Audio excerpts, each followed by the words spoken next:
नमस्कार. आपण पाहत आहात भारताचा बुलंद आवाज आपला भारत न्यूज.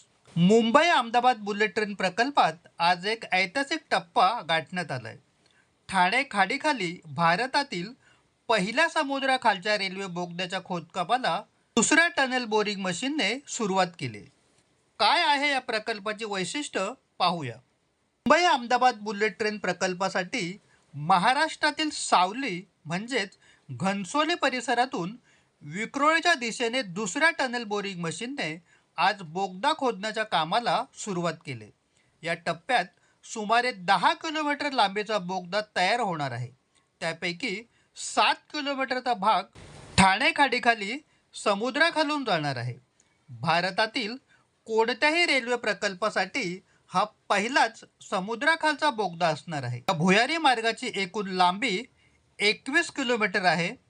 त्यातील 16 किलोमीटरचा भाग अत्याधुनिक टनेल बोरिंग मशीनच्या सहाय्याने तयार केला जात आहे.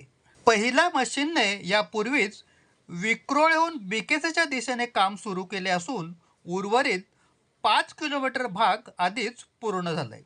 प्रकल्पात वापरले जाणारे टनेल बोरिंग मशीन भारतातील सर्वात मोठ्या रेल्वे बोगदा खोदणाऱ्या यंत्रापैकी एक आहे. याचा व्यास तब्बल 13.6 मीटर, वजन 3200 टन आणि लांबी 96 मीटर इतकी आहे. हे मशीन मिक्सिल तंत्रज्ञानावर आधारित आहे. त्यामुळे समुद्राखाली आणि मऊ जमिनीतही सुरक्षितपणे बोगदा तयार करता येतो. तसेच जमिनीवरील रस्ते, इमारती आणि वाहतुकीवर अत्यल्प परिणाम होतो. यामध्ये अत्याधुनिक प्रणालीचा वापर करण्यात आला असून बोगदा खोदणे आणि कॉन्क्रीटच्या सेगमेंट बसवणे ही दोन्ही कामे एकाच वेळी केली जातात. त्यामुळे कामाचा वेग वाढतो आणि प्रकल्प वेळेत पूर्ण होण्यास मदत होते. या कामासाठी सावली येथे तब्बल 39 मीटर खोल लॉन्चिंग शाफ्ट तयार करण्यात आलाय. इतक्या मोठ्या मशीनचे भाग वेगवेगळे खाली उतरवून भूमिगत जोडणी करण्यात आली.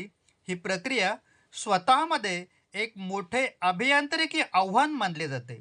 प्रकल्पात सुरक्षिततेलाही प्राधान्य देण्यात आलंय. अत्याधुनिक गॅस सेन्सर्स, स्वयंचलित अग्निशमन यंत्रणा, रिअल टाइम मॉनिटरिंग प्रणाली आणि पूर्णपणे जलरोधक बोगद्याची रचना यामुळे हा प्रकल्प जागतिक दर्जाच्या तंत्रज्ञानाचा नमुना ठरत आहे आणि आधुनिक करण्याच्या दिशेने हा टप्पा अत्यंत महत्त्वाचा मानला जातो. भारताचा बुलंद आवाज आपला भारत न्यूज, सत्याचा ध्यास, जनतेचा विश्वास.